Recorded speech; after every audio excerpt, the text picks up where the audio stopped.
Bien, bonjour à toutes et à tous. Mélanie Bénard-Croza, je suis la rédactrice en chef de Sécurité et Défense Magazine et c'est un immense plaisir de vous retrouver ce matin pour notre édition des Jeudis de la Sécurité. Alors, c'est une édition digitale pour cette période que nous avons traversée, que nous continuons de traverser, une situation qui nous oblige donc à utiliser le numérique et donc à poursuivre nos échanges de l'année sur cette plateforme. On va donc aborder ce matin la thématique de l'éthique et de la confiance au cœur de ce numérique et en particulier au cœur de l'intelligence artificielle, du cloud et des technologies innovation de rupture. On parlera évidemment de la 5G, du quantique, etc.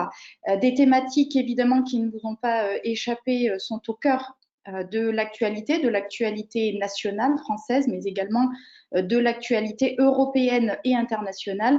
Et nous allons revenir sur ces enjeux de maîtrise des technologies stratégiques dont on parle beaucoup depuis ces derniers mois et dont on parle encore plus avec la crise sanitaire que nous venons de traverser et qui visiblement n'est pas terminée. Beaucoup d'initiatives en termes d'intelligence artificielle, de cloud, de 5G, j'en parlais, avec l'objectif d'asseoir à la fois le leadership français, mais aussi l'émergence d'une troisième voie européenne et on verra comment à la fois l'éthique et la confiance peuvent être des piliers de l'émergence donc de cette troisième voie appelée des vœux de beaucoup d'acteurs et notamment nos trois invités ce matin. Alors, c'est un immense plaisir de vous avoir avec nous, Monsieur le Préfet Renaud Vedel, coordonnateur national pour l'intelligence artificielle.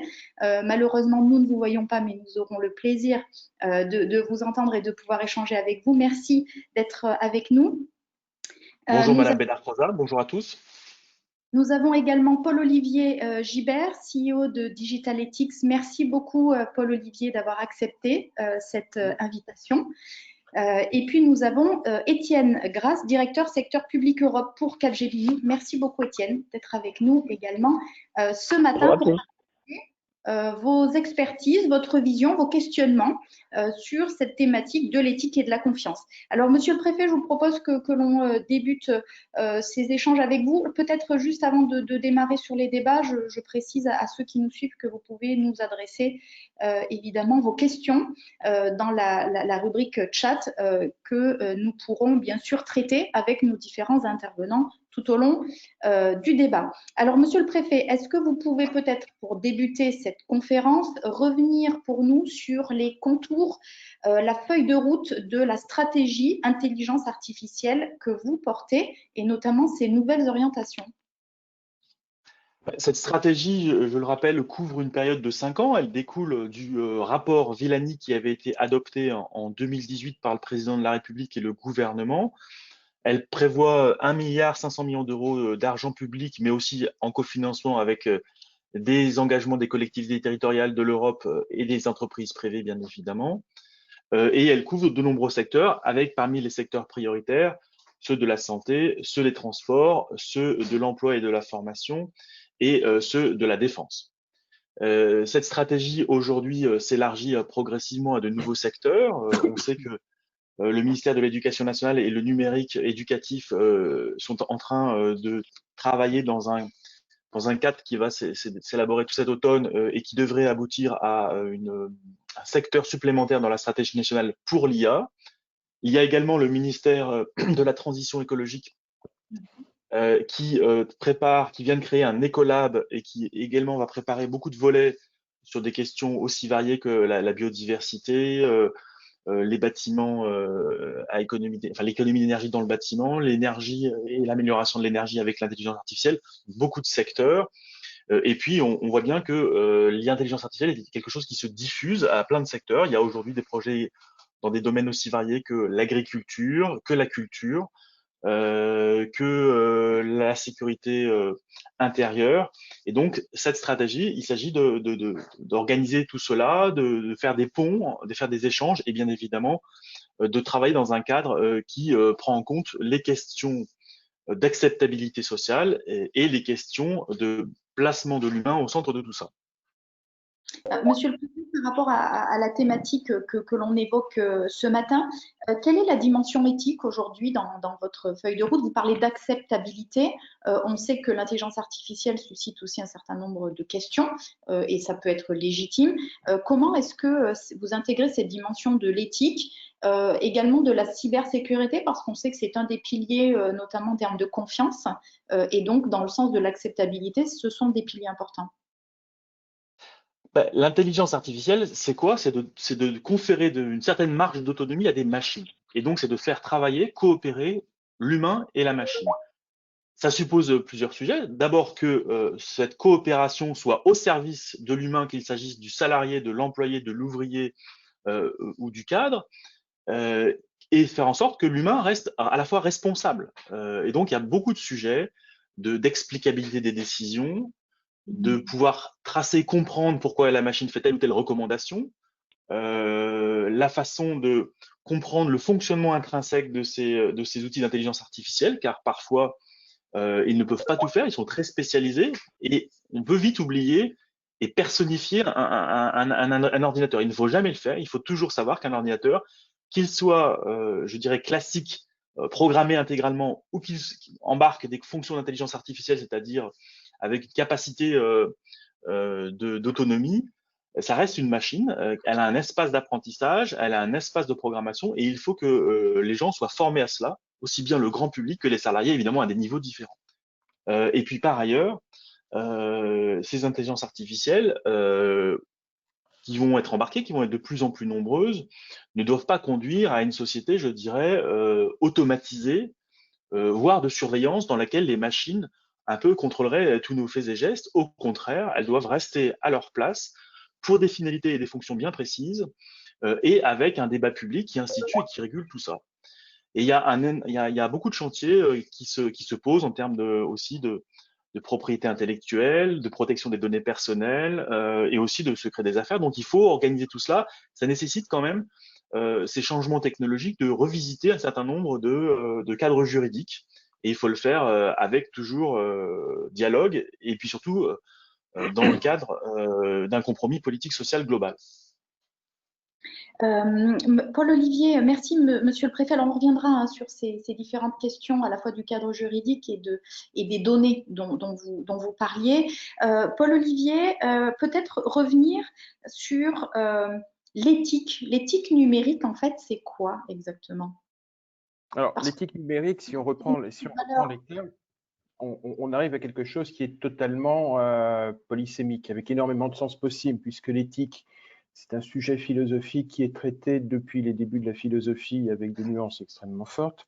Et quant au numérique, il y a des réalités et des définitions qui sont très différentes. Moi, ce que j'aurais tendance à retenir, tout en reconnaissant les thématiques qui ont été présentées par le préfet Vedel, qu'en fait, quand on parle d'éthique du numérique, on parle de trois choses. On parle tout d'abord d'une peur. Deuxièmement, on pose une question. Et troisièmement, on pose un élément qui pourrait être un petit peu un élément de méthode.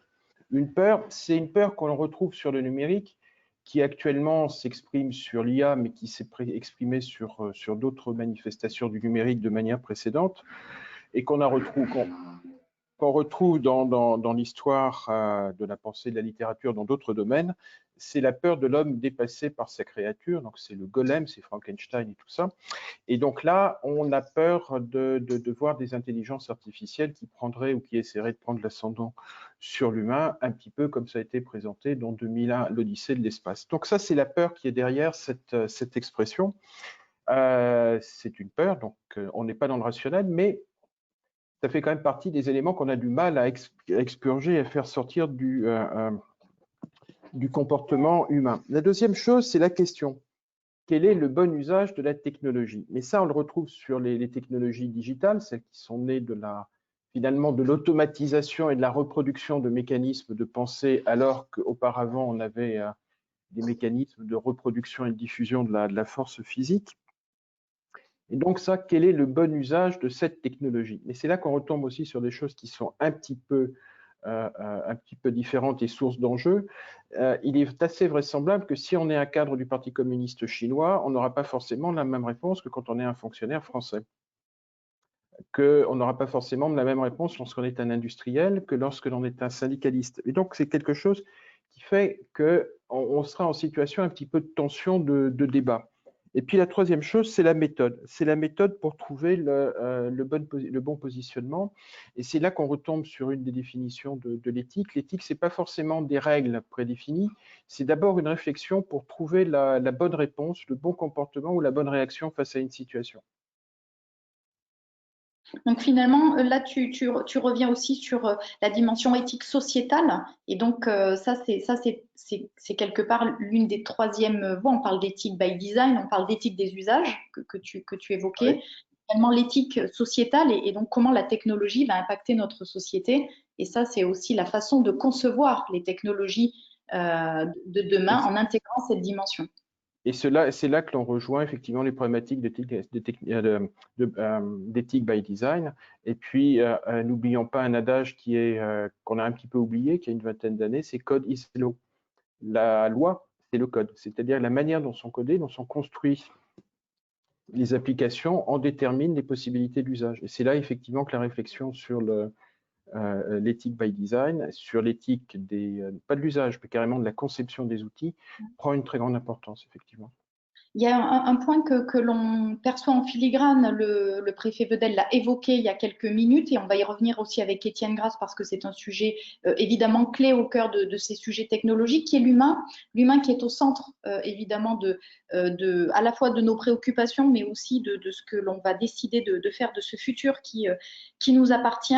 On le sait, et d'ailleurs je crois que tu l'as dit Paul-Olivier, ou le préfet l'a rappelé, les technologies ne sont pas éthiques, ce sont des outils. En revanche, l'éthique que l'on peut leur donner et la façon dont on va concevoir les codes, les algorithmes, etc., ce sera bien effectivement fait par des hommes. Donc, est-ce que là, c'est pas aussi l'enjeu de l'éthique de l'humain, entre guillemets, au service de l'émergence de technologies qui seront le reflet de nos valeurs demain? Alors, je pense qu'effectivement, c'est peut-être là aussi qu'on a une différence importante entre le domaine du numérique et des outils matériels. Un marteau reste un marteau.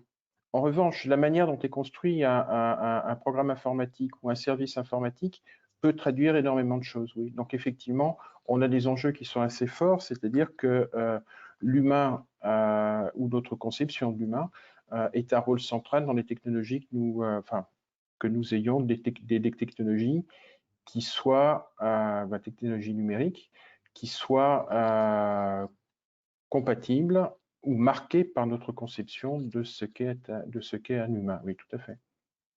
Étienne Grasse, j'aimerais qu'on revienne avec vous sur cette dimension parce que la garantie humaine, c'est un sujet qui vous tient beaucoup à cœur et sur lequel vous intervenez aussi régulièrement, et notamment la thématique des biais cognitifs. Est-ce que vous pouvez nous expliquer votre vision, l'importance de l'humain et de cette éthique pour justement éviter les biais dans le développement de l'intelligence artificielle notamment? Bonjour à tous, oui, volontiers. Je vais remettre en contexte deux choses peut-être. Moi, nous, on intervient effectivement beaucoup et moi, je suis plutôt un spécialiste du secteur de la santé. On travaillait avec la Commission européenne sur l'élaboration de la stratégie du mois de février, le cadre éthique qui est fixé. Et donc, il y a un certain nombre de principes qui sont fixés dans cette stratégie. Je ne vais pas les lister, il y en a 6, mais que Renaud a rappelé, qui sont le principe de responsabilité humaine, de la robustesse des algorithmes, la maîtrise des données personnelles, principe de transparence et de reproductibilité des recherches, de non-discrimination et d'équité et de contribution au bien-être. Ces principes, ils sont pour certains immédiatement opérants et pour certains plus complexes à appliquer. Et j'en veux pour preuve, dans le cadre de la loi, le projet de loi bioéthique qui est en cours d'examen au Parlement, qui a été adopté en première lecture à l'Assemblée et au Sénat, il y a un article 11 qui pose le principe d'une garantie humaine des intelligences artificielles dans la santé. Et je mets au défi n'importe quel juriste de m'expliquer quelles vont être les conséquences précises de ce principe. La principale conséquence, c'est que les médecins qui vont utiliser un dispositif médical qui intègre une intelligence artificielle vont garder la pleine et entière responsabilité du diagnostic qu'ils réaliseront ou du traitement qu'ils recommanderont. Donc, il y a un effet un peu paradoxal en fait dans ce principe, c'est que c'est toujours l'humain qui est responsable, c'est une bonne chose, mais si on ne crée pas les conditions du succès pour cet humain, il va se retrouver en difficulté. Il y a quatre un peu paresse intellectuelle sur ces questions d'éthique dans l'intelligence artificielle que je voudrais souligner brièvement. Parce qu'en fait, ce sujet est plus complexe et plus technologique en même temps qu'éthique. La première paresse, c'est l'idée selon laquelle les IA seraient par nature générateurs de régression éthique. Donc, il y a un avis du Conseil consultatif national d'éthique qui est très éclairant là-dessus, qui s'appelle l'avis 129, qui dit que pour faire progresser la santé, l'avis dit très explicitement la problématique éthique principale de l'IA en santé en France, c'est qu'il n'y en a pas assez. Donc, l'evidence-based medicine, le fait d'apporter de la médecine fondée sur des preuves et des études solides, est un gain supplémentaire et sur le plan éthique, on ne peut pas se le refuser. Donc, le fait d'avoir plus d'IA n'est pas nécessairement d'avoir moins d'éthique. Au contraire, le réflexe spontané serait plutôt d'essayer de se dire que l'IA va permettre de mieux faire pénétrer l'éthique dans le système de santé.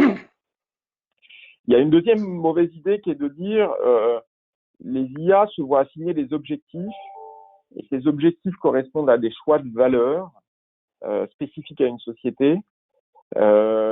Et du coup, les IA qui seraient développées quelque part ne seraient pas applicables ailleurs.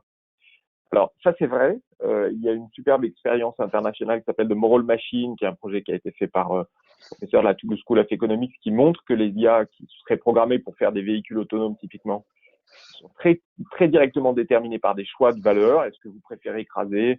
Si vous êtes obligé de faire un pas de côté, de faire bouger votre véhicule, un chien ou un enfant, typiquement, c'est triste à dire, mais les sociétés humaines ne répondent pas de la même façon à cette question.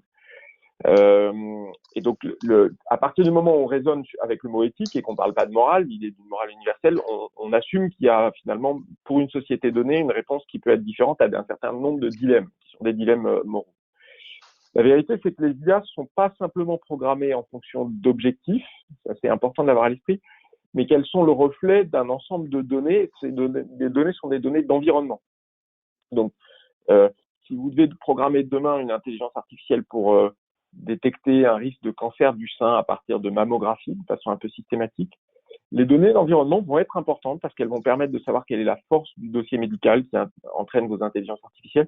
Et donc, par nature, l'IA que vous aurez entraîné aux États-Unis ne sera pas reproductible dans le système de santé français, typiquement. Donc, il faudra refaire de toute façon ce choix. En fait, le choix est moins binaire qu'il n'y paraît. Troisième idée, je suis un peu long, mais je voulais un peu aborder ces sujets de façon complète. L'idée qui est des biais cognitifs intégrés dans les intelligences artificielles de façon systématique. Il y a eu un grand papier du New York Times qui a créé une prise de conscience sur notamment la reconnaissance faciale à la fin de l'année. Et c'est vrai que les intelligences artificielles sont chargées de biais cognitifs de façon systématique. Quand on les étudie dans le système de santé, ce dont on se rend compte, c'est que les IA révèlent des biais cognitifs qui sont dans la décision de santé existante. C'est plutôt ça l'enjeu. C'est-à-dire que les IA vont automatiser, rendre systémiques des discriminations qu'on fait par ailleurs. Donc, si on le prend comme ça, c'est un peu différent. Ça veut dire que l'IA nous aide aussi à identifier des discriminations que l'on crée, dont on n'a pas conscience. Et les entraîner doit nous permettre d'avoir des boucles de rétroaction pour corriger justement ces discriminations. C'est un point important. Puis dernière idée, je pense, qui est aussi un peu paresseuse, souvent quand on se parle de ces sujets, c'est les idées sur lesquelles les IA, c'est les boîtes noires, dans lesquelles on ne pourrait pas rentrer. Renaud l'a dit tout à l'heure, il existe des capacités à restituer de l'explicabilité dans les algorithmes. Ne sont des boîtes noires que certains types d'algorithmes, par ailleurs, ceux de machine learning, et ceux les réseaux neurones en particulier. On peut déplier ces boîtes noires, essayer de retrouver des facteurs prédictifs, et généralement, ils nous apprennent beaucoup sur les sociétés humaines et ils ont une grande valeur anthropologique, en quelque sorte. Mais toutes les IA ne sont pas des boîtes noires, et l'avenir est plutôt à des IA hybrides ou à des IA qui permettent aussi d'être programmées en fonction d'objectifs qui sont des objectifs assumés de processus que l'on comprend. Donc, ce sujet IA éthique, c'est un sujet plus complexe qu'il n'y paraît. Il n'y a pas d'un côté une réflexion éthique, de l'autre une réflexion technique. L'éthique des IA, c'est un sujet de technologie aussi, c'est-à-dire développer de la technologie à partir de principes éthiques. Et c'est un sujet, je pense, qui est de recréer de nouvelles boucles de fonctionnement pour construire les algorithmes qui ne soient pas dédiés à des personnes qui feraient de la technologie, alors que les personnes qui l'utiliseraient seraient placées en dehors. Merci beaucoup, Étienne. J'aimerais demander au préfet Vedel peut-être un point sur la gouvernance. La gouvernance spécifique de l'éthique donc en intelligence artificielle et des algorithmes en intégrant ces dimensions d'éthique by design, d'éthique des usages, d'éthique sociétale qui sont évoqués depuis tout à l'heure? Je dirais que cette gouvernance, elle reste à construire, mais que les bases ont été posées. Il y a d'abord eu, depuis 3 ans, depuis l'explosion des débats, si je puis dire, sur l'intelligence artificielle, la documentation et la définition partagée, à l'échelle d'ailleurs internationale, de ces principes éthiques. Donc, il y a eu les lignes directrices de 2018 de l'Union européenne. Il y a eu, enfin de 2019, pardon, donc du groupe d'experts de haut niveau. Donc il y a un document qui désormais qui va assez dans le détail, qui pose toute une batterie de questions et qui est très utile aux porteurs de projets pour justement se poser l'ensemble des questions. Mais on voit bien qu'à un certain moment, il faut sortir de principes généraux applicables transsectoriellement pour aller dans des secteurs assez précis, l'éducation, la santé, la décision bancaire, etc., etc., l'assurance. Et donc après, il faut rentrer dans le détail sectoriel. Et donc, il est très important que chaque secteur, au niveau par exemple d'une branche ou d'une grande entreprise, on fasse des chartes éthiques qui soient adaptées aux produits ou aux problématiques de ce secteur en particulier. Et ça peut aller ensuite jusqu'à la réglementation. Et on voit que dans la loi bioéthique, on implique ou on incorpore dans le droit positif certains principes, ou en tout cas, on leur donne une traduction concrète et opérationnelle. Donc l'OCDE a fait le même travail. Et aujourd'hui, à l'initiative du Premier ministre Trudeau et du président Macron, vient de naître il y a 3 semaines. Oui.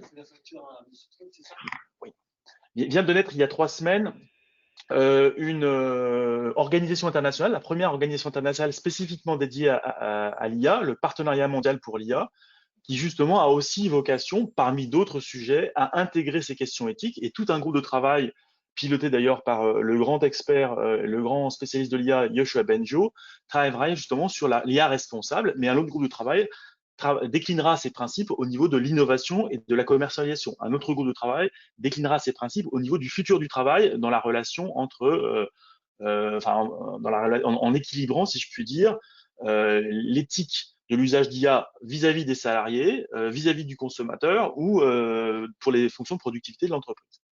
Donc voilà, je dirais que cette gouvernance, alors ensuite la gouvernance de l'IA, les IA sont des traitements numériques, des traitements de données souvent, alors parfois personnels, parfois pas, et donc on retrouve, et il faut que chaque institution se mette, si je puis dire, à jour et incorpore les nouveaux défis techniques, humains ou juridiques posés par les IA, chacun dans son travail. Donc la CNIL, autorité de régulation et de protection des données personnelles, peut le faire comme ses homologues européennes et comme le Comité européen de protection des données, mais il y a aussi l'autorité de la concurrence qui peut trouver à le faire, ou encore l'INPI et l'Organisation mondiale de la propriété intellectuelle. Donc je dirais que c'est ça aujourd'hui l'agenda, c'est d'aller maintenant plus dans le détail, et dès la conception, et donc effectivement, ça a été rappelé, à partir du moment où il y a des objets qui sont un petit peu autonomes, qui peuvent apprendre, on complexifie les choses par rapport à la situation actuelle dans laquelle on mettait en gros sur le marché quelque chose qui était pas inerte, mais en tout cas stable.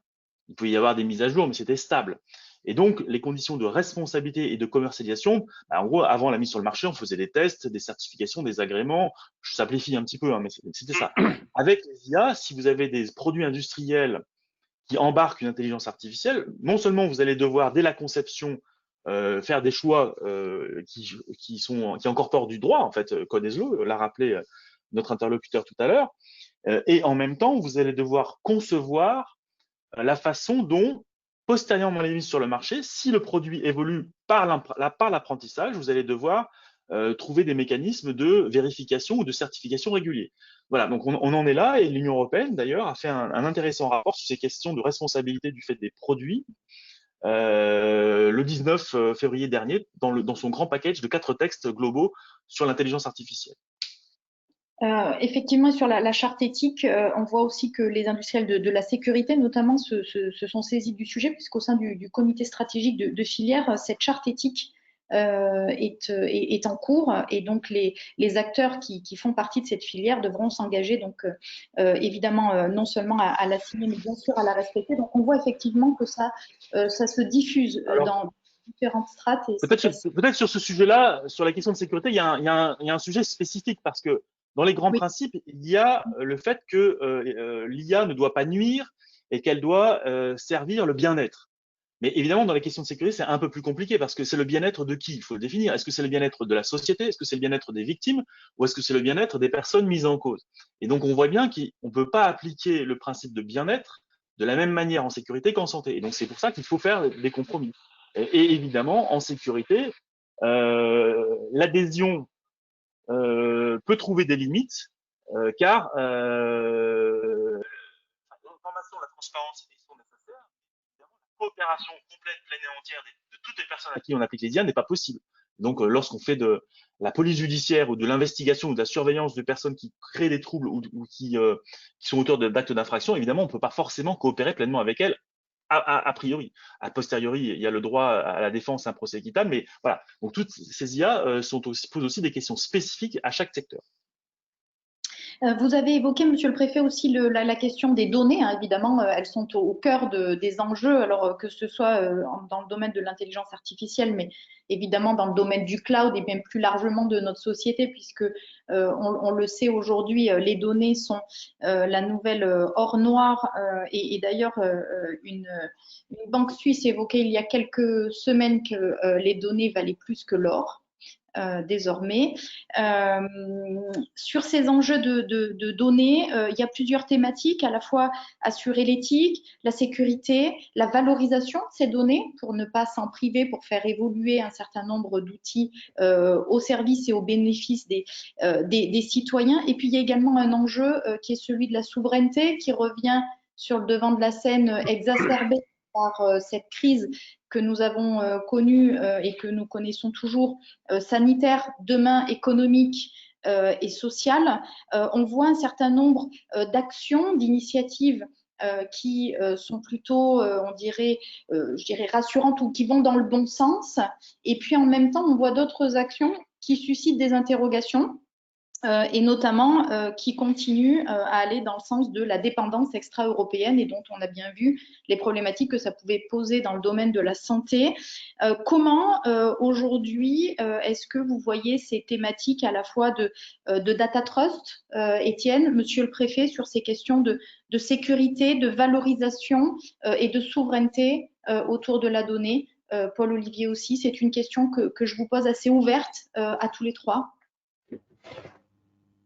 Alors, je peux commencer si vous voulez. On a souvent échangé avec Renaud Vedel sur ces questions.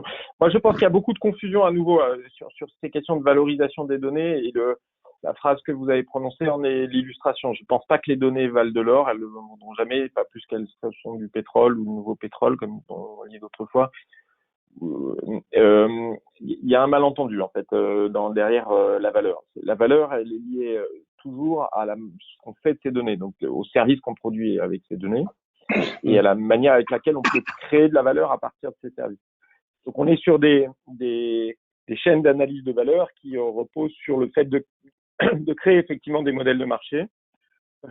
Et ça, moi, ça me choque pas qu'on ait des marketplaces ou des endroits où on peut confronter un catalogue de services liés à des données avec des besoins. Typiquement, un exemple aussi que je connais bien dans l'industrie du médicament a beaucoup besoin de données qu'on appelle des données en vie réelle sur le médicament pour pouvoir repositionner des médicaments. Ce qu'on a bien connu à l'époque du Covid, mais les données d'essais cliniques ne sont plus suffisantes pour pouvoir développer de nouvelles molécules.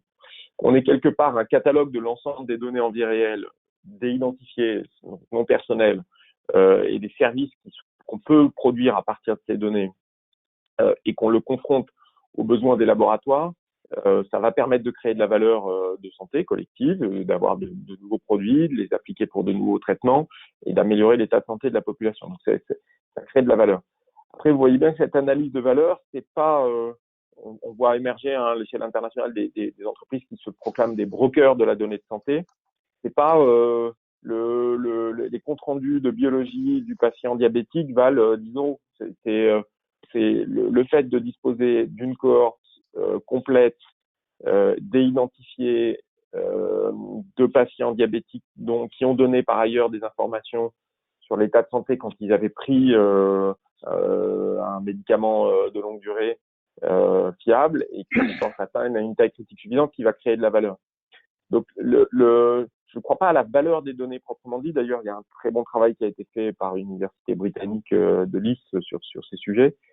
il faut bien rester au niveau des services. Alors ensuite, il y a un cadre communautaire qui est en train d'être élaboré, qui fonctionne à 2 étages. Un premier étage qui est de fixer le principe que pour les données publiques, le principe est l'ouverture des données dans un mode APIisé, donc avec un service qui permet d'y accéder. Ça permet de créer de la valeur collective. La valeur individuelle de 2 bases de données ne sera jamais plus forte que si ces 2 bases de données peuvent se parler les unes aux autres. Donc il y a un enjeu, je pense qu'il y a un enjeu très fort pour la puissance publique qui est de créer cette valeur collective. Et ensuite, cette directive, elle fixe aussi le principe d'une rémunération pour cette activité de création de données. Il y a beaucoup de travail ensuite derrière pour créer des bases qui sont véritablement exploitables. Et cette rémunération, elle se fait sur la base de grilles de prix qui sont des grilles de services. Donc, c'est concrètement des grilles qui doivent être élaborées dans les prochaines années parce que la directive Open Data révisée va entrer en vigueur, je crois, en 2024. Merci, merci Étienne. Peut-être Paul-Olivier, tu voulais réagir? Oui, alors, je suis très intéressé par les propos, l'analyse d'Étienne. C'est un sujet sur lequel nous on travaille chez Digitalytics de 2 façons, en conduisant des travaux de recherche, également auprès d'un certain nombre de clients sur les problématiques de valorisation des données.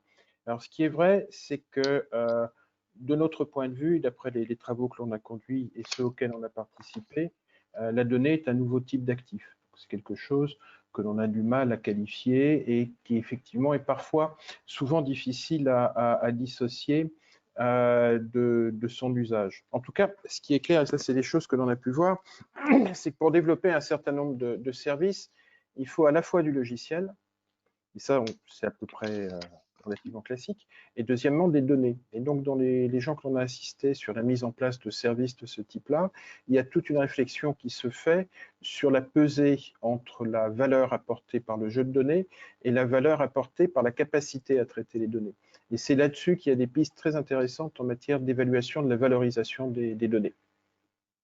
Donc le débat est à mon avis plus ouvert qu'on ne pourrait le croire. Et en tout cas, on a tort de considérer qu'un set de données, c'est l'équivalent d'un baril de pétrole ou d'un lingot d'or. Ça, c'est clair, c'est pas du tout la même chose. Monsieur le préfet, vous êtes toujours avec nous? Oui, toujours. Moi, j'abonde dans ce qu'ont dit les 2 précédents interlocuteurs, c'est-à-dire que bon, ce qui caractérise notre société numérique et l'IA, c'est d'une part l'extension faramineuse de la donnée disponible, mais qui crée aussi un magma dans lequel il faut se repérer. Et donc, le besoin, et l'IA élargit la calculabilité sur ces données, donc la possibilité de modéliser à partir de ces données. Mais néanmoins, ça ne veut pas dire que tout est disponible, tout est riche, tout est utile. Il faut l'organiser, la structurer, bien les choisir et choisir et construire les bons domaines. Et c'est extrêmement délicat. Donc, pour moi, l'enjeu, je pense, c'est que dans chaque secteur et dans chaque organisation, il faut avoir une politique de la donnée qui consiste à se créer son capital informationnel. Et effectivement, Étienne a insisté beaucoup là-dessus, c'est vrai, il y a une dialectique très claire entre le côté normatif et le côté informatif. C'est-à-dire qu'en gros, dans les données, vous avez beaucoup, à l'état latent, beaucoup de choses qui révèlent des comportements, des biais et le fonctionnement de la société ou d'une organisation. Et à l'inverse, vous avez la possibilité, par la modélisation informatique ou la programmation, de faire des choix plutôt prescriptifs ou normatifs pour optimiser si vous êtes une entreprise ou pour faire respecter des règles si vous êtes une organisation publique et un État. Et donc, ce qui est important, c'est beaucoup de rétroaction entre la découverte de biais et en même temps parfois la programmation pour éliminer des biais par des choix politiques ou des choix d'organisation, de productivité. Et donc tout ça, je dirais, nécessite effectivement des politiques de la donnée de plus en plus complexes, avec et on voit qu'une partie dans la dernière décennie de l'IA qui a fait avancer, qui entraîne aujourd'hui tous ces débats, c'est une partie, enfin c'est la capacité de modéliser dans la grande dimension ces données. C'est l'apprentissage machine, c'est l'apprentissage profond. Ce ne sont pas les seules branches de l'IA, mais ce sont des branches qui ont fortement progressé ces dernières années, et donc elles partent sur des fonctions assez statistiques. Mais la statistique, c'est pas, enfin, il y a toujours un côté réducteur. Et donc c'est là où il faut faire attention à ce que la modélisation prévoit soit tous les cas, donc ça c'est le problème de l'IA dans les secteurs critiques. Il faut évidemment avoir de la sécurité, de la redondance et garantir, par exemple, quand vous prenez une voiture ou un avion, vous voulez pas que la statistique fasse qu'une fois sur 100, il y a un problème. Et à l'inverse, on voit bien que si les données sont insuffisamment représentatives de situations ou des segments, vous pouvez, vous, être assigné à une moyenne, ce qui peut être injuste. Donc, par exemple, dans l'accès au crédit, dans l'accès au logement ou dans l'accès à l'emploi. Et donc, il y a toute une dialectique entre personnalisation. Et donc, les IA vont offrir beaucoup de services de personnalisation et en santé, en éducation, ça sera formidable et il faut absolument creuser cette voie. Et en même temps, parfois, l'hyper-personnalisation peut créer des injustices parce qu'il y a des biais, notamment dans l'assurance ou dans l'accès au crédit. Donc, ouais, alors, je parle de manière assez générale, mais tout ça, ce sont des thématiques qu'il faut vraiment traiter, secteur par secteur, encore une fois, et en ayant un regard politique et en travaillant, je dirais, davantage en pluridisciplinaire. Aujourd'hui, il y a une trop forte coupure entre, en gros, l'ingénieur, le gestionnaire informatique, le juriste et le concepteur, c'est-à-dire le généraliste, le décideur, le chef d'entreprise ou le fonctionnaire. Et demain, il va falloir davantage d'équipes pluridisciplinaires pour que chacun apprenne des autres et qu'on fasse. Donc c'est ça l'éthique par design, où dès la conception, ça nécessite de regrouper des compétences différentes pour penser l'ensemble des problématiques d'un projet. Aujourd'hui, il y a encore trop de division du travail et trop de séparation. Et donc, Merci. du coup, on se retrouve sans l'avoir voulu à déléguer des choix à des gens dont c'est pas le métier ou la responsabilité. Alors effectivement, vous évoquiez des points qui sont importants et qui sont presque que fait-on pour devenir ce leader national qui est aujourd'hui visiblement la stratégie du gouvernement et donc une ambition très forte. Est-ce qu'aujourd'hui on se dote de tous les moyens pour y parvenir? Vous parliez tout à l'heure de budget, Monsieur le Préfet. Est-ce que face aux dizaines de milliards qui sont investis par les Américains, par les Chinois notamment, sur ces dimensions, est-ce qu'on est assez dimensionné, même si on voit bien que les chiffres annoncés montrent des efforts considérables? Est-ce que ce sera suffisant dans cette course technologique, dans cette guerre économique aussi, dans laquelle on est clairement engagé? Et je dirais que la question est au-delà de ces moyens. Est-ce qu'on est doté aujourd'hui de suffisamment de moyens pour gagner cette course?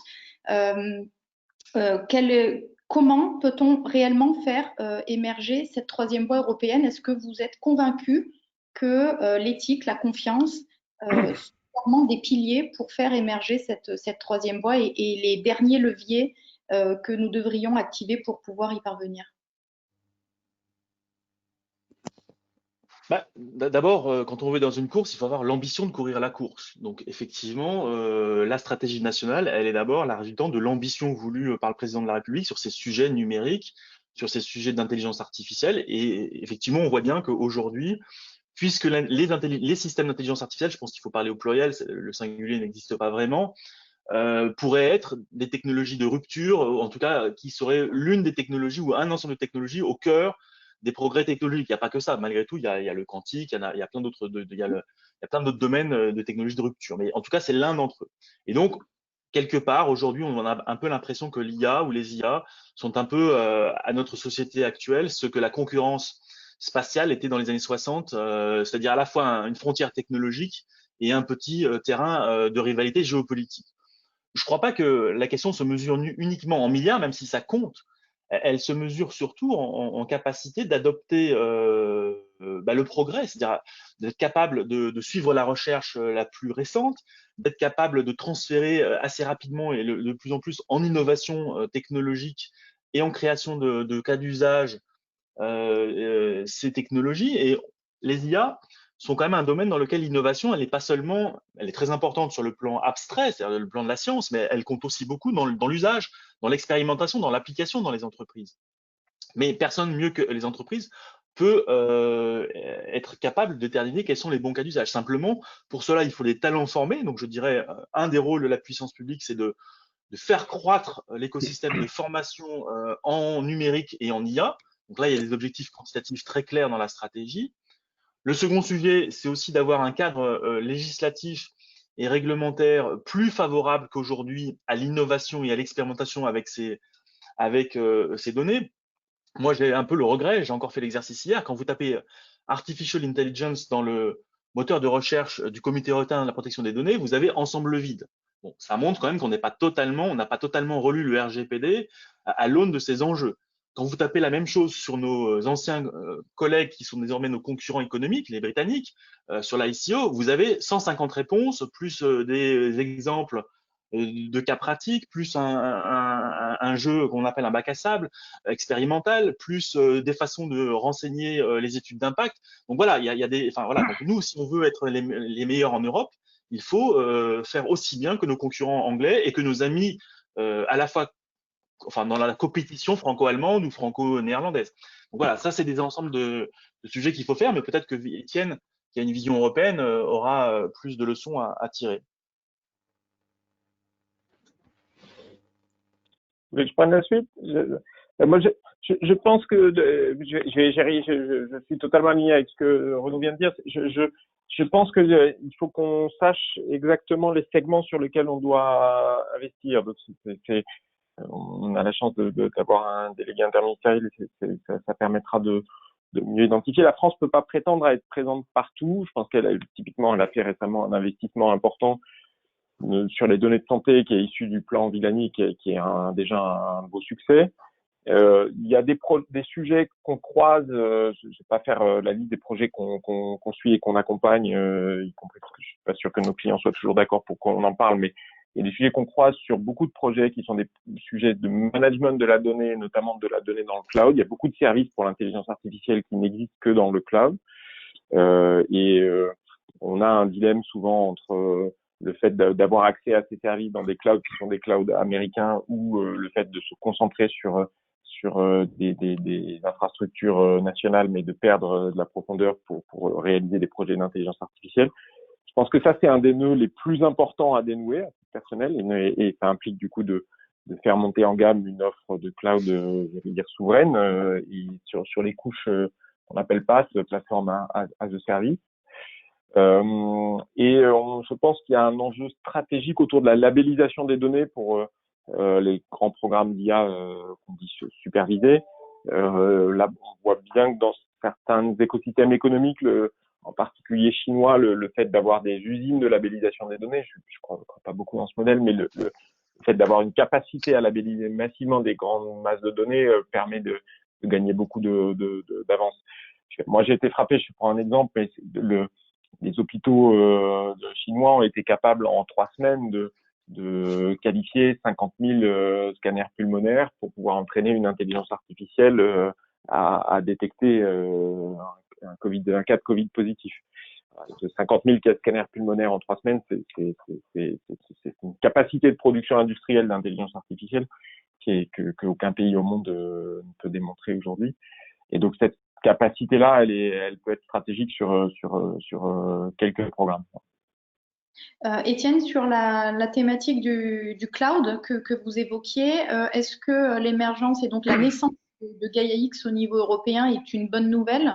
Et est-ce qu'il faut, dans le sens où il est attendu pour 2021, accélérer la réglementation sur les clouds de confiance nationaux? Parce que sans cloud de confiance national, ça va être compliqué d'avoir un cloud européen. Alors oui, je vais faire court. C'est une bonne nouvelle. Nous, on est très engagés dans ce projet et on en est des partenaires. Et le Gaia X va permettre de connecter des clouds européens. Alors, le fait est que la France est peut-être le pays qui a le plus de capacités propres et elle reste très limitée par rapport aux capacités américaines ou chinoises.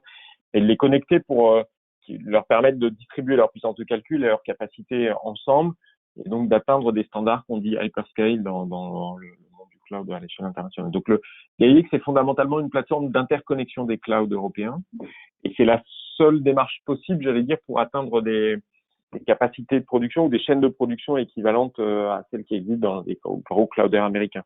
Après, effectivement, on parle beaucoup de Gaia X et je partage aussi ce que vous dites. Avant de faire Gaia X, il faut avoir des clouders nationaux qui sont forts et qui sont capables de proposer des services au moins sur la couche PaaS. Je pense que sur les couches de software, c'est quand même un autre métier pour certains d'entre eux. Et donc, on n'y arrivera pas si on n'a pas un peu de protection de ces opérateurs nationaux et la législation doit y contribuer. Je pense qu'il y a des législations qui sont en train d'être préparées. Et nous, Capgemini, une entreprise française, on accueille très favorablement ces initiatives parce que on voit bien que on a besoin aussi d'avoir des opérateurs nationaux qui ont des capacités propres pour un besoin qui est le management de la donnée publique. Merci Étienne. Paul-Olivier, sur peut-être le point qu'évoquait Étienne et sur la partie de la labellisation des données. Qu'est-ce que vous en pensez? Est-ce que ça peut aller dans le bon sens?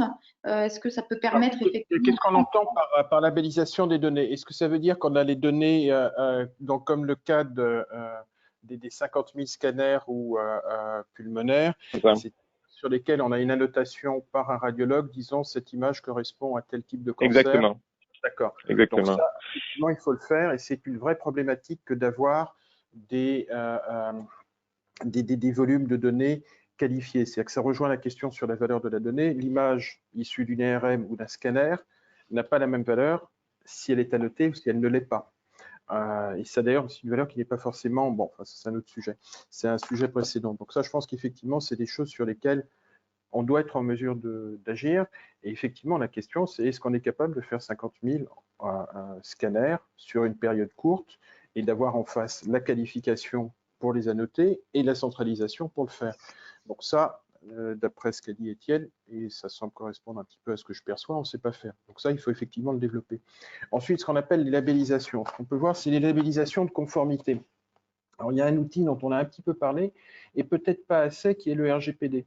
Le RGPD, finalement, on a tendance à le voir comme étant quelque chose d'appliqué, comme les normes CNIL ou les avis de la CNIL. En fait, c'est un cadre quasi constitutionnel. C'est la position de, enfin, pas en termes de hiérarchie des normes, mais de structure du texte. Il pose un certain nombre de principes, dont des principes d'équité, de traitement qui soit légitime, et dont les finalités soient proportionnées et non nocives pour la personne. Donc je pense que ça peut être un outil extrêmement fort pour appuyer une approche éthique. C'est-à-dire que c'est le cadre juridique sur lequel une éthique by design peut s'appuyer et avec une certaine force. Cette force, elle vient du fait que le cadre existe, qu'il est stable pour les 4 à 6 ans qui viennent, enfin on peut dire même pour 10 ans, puisque la Commission n'envisage pas à l'issue de son évaluation, de le faire bouger avant 4 ans. Et quand on voit le temps que prend l'élaboration d'une norme européenne, c'est un cadre qui est stable pour 10 ans. Donc, c'est utilisable tout de suite avec des effets à 10 ans. Donc, ça, il faut capitaliser sur cet asset et simplement en avoir une utilisation stratégique. C'est-à-dire que c'est quelque chose qui permet d'adapter des règles aux différents secteurs, aux différents types d'acteurs, de manière très efficace, très pertinente et qui peut garantir un certain nombre de droits et de libertés, et en particulier ce qui a été évoqué, effectivement, tous les usages du numérique, comme tous les usages de la société, ne peuvent pas être fondés à 100% sur le consentement de la totalité de des personnes. Mais le RGPD prévoit ce cas et suppose qu'il y a un intérêt public qui justifie qu'il y ait éventuellement des restrictions. Donc en fait, non, je pense qu'on a un outil pour asseoir une démarche éthique de manière efficace, rapide et avec des effets à long terme, qui est le RGPD qu'il faut savoir utiliser dans ce sens-là. Merci beaucoup, Paul-Olivier. Alors, je vous propose que l'on réponde à quelques questions des personnes qui nous suivent. Alors, la première qui est arrivée, c'est qu'est-ce que l'acceptabilité sociale? C'est simple, c'est les 80 km/h qui ont généré les gilets jaunes. Alors, je ne suis pas sûre que la réponse nous suscite surtout d'autres questions. Peut-être, Monsieur le Préfet, c'est vous qui l'avez évoqué tout au début de cette session. Est-ce que vous pouvez revenir peut-être sur cette acceptabilité sociale, comment on la définit? Non, c'est une notion extrêmement large dans laquelle donc forcément ambiguë, dans laquelle beaucoup de personnes peuvent mettre des contenus très différents, mais globalement, c'est l'idée selon laquelle il y a un minimum d'acculturation et d'explication de ce que sont ces grands principes, de débat public par éventuellement des représentants ou des intermédiaires au Parlement ou dans la presse sur la façon dont on va légiférer sur un sujet, donc sur les choix en santé, ou prenons le cas de l'assurance. Si on fait des décisions ou dans le choix de l'accès au crédit, si on délègue en partie à des IA le soin de faire des des évaluations d'octroi de crédit, il faut évidemment peut-être garantir des droits dans lesquels chaque décision négative, il peut y avoir un recours à une personne et non pas à une machine. D'ailleurs, c'est le droit positif français que la loi pour une république numérique a choisi dans beaucoup de secteurs, de par principe. Et voilà, ça c'est ce genre de débat qu'il faut avoir, encore une fois, secteur par secteur, de façon à faire prendre conscience et de façon à faire en sorte que le public n'ait pas peur de l'IA et qu'au contraire, il accepte de se projeter. L'acceptabilité sociale, c'est aussi jouer sur la formation à tous les âges de la vie, c'est-à-dire former nos jeunes au principe du numérique dès l'enseignement et dans la formation professionnelle, et aussi avoir sans doute des outils grand public pour expliquer ce que sont des cas d'usage d'IA. Parfois, on a des visions un petit peu stéréotypées de l'IA. Donc, les citoyens vont avoir des IA, je dirais, d'interface, de commandes vocales, d'optimisation de parcours sur leur outils d'orientation géographique automatique, etc. Mais il y a sans doute aussi des choses à expliquer sur le fonctionnement de ces outils. Voilà, c'est ça, je dirais, l'acceptabilité sociale des cas d'usage. Donc, c'est une notion très générale, mais on voit bien que parfois, il y a des résistances ou des peurs très importantes. Une autre question, quand on développe une intelligence artificielle, ne faudrait-il pas, clairement en présenter le ou les objectifs, 2, présenter des possibilités autres, 3, définir les limites d'utilisation, un peu comme une notice d'emploi, 4, présenter des risques identifiés et les moyens de s'en prémunir. Je n'oserais pas dire que vous avez 4 heures, mais… Non, mais en fait, ces questions sont toutes pertinentes et elles représentent un petit peu ce que la Commission européenne veut faire pour les IA critiques, c'est-à-dire être capable de documenter avec un minimum de transparence la façon dont l'IA a été conçue, donc un minimum de transparence sur les principes de conception dans le respect des secrets industriels, rappeler quels sont les types de données, les catégories de données qui ont servi à entraîner l'IA et le documenter pour que si un jour il y a un dommage ou un litige, on puisse remonter à la recherche des responsabilités, soit dans une enquête technique, soit dans un litige judiciaire. Et enfin, on forme dans la notice d'utilisation l'usager ou le salarié à ce pourquoi cette IA est faite. Et on sait que les IA n'ont pas une intelligence générale comme le cerveau humain et des raisons par analogie. En fait, elles restent souvent dans leur espace d'apprentissage ou de programmation. Elles interpolent, elles n'extrapolent pas.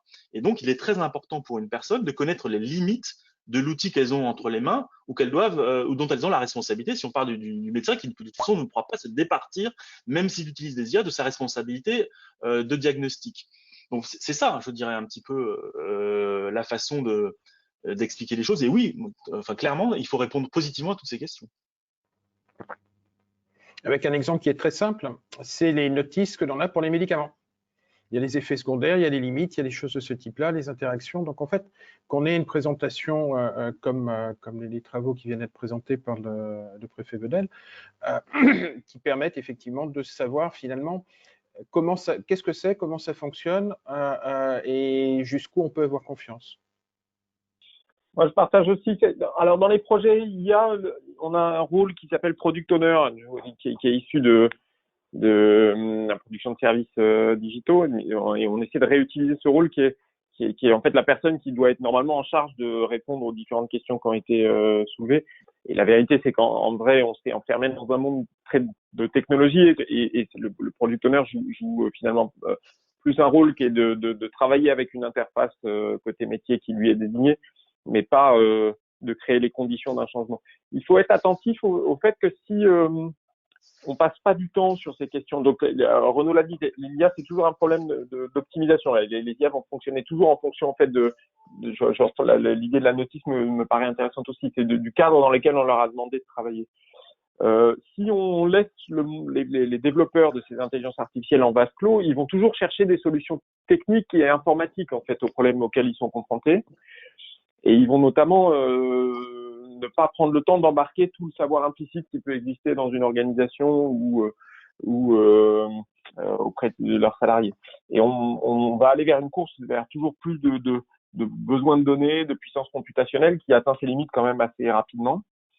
Donc, moi, je suis assez convaincu que l'avenir est dans le fait d'élargir ce rôle de product owner et de bien construire des des transformations qui reposent sur le fait de bien identifier la manière avec laquelle on va transformer un métier avant de conduire des projets d'intelligence artificielle à large échelle. Une dernière question. Faut-il, peut-on, et si la réponse est oui, comment converger donc par une éthique partagée par tous? Je vais prendre une première question. Comme je l'ai dit, la question de l'éthique, finalement, est une des premières questions à laquelle s'est attaquée la philosophie.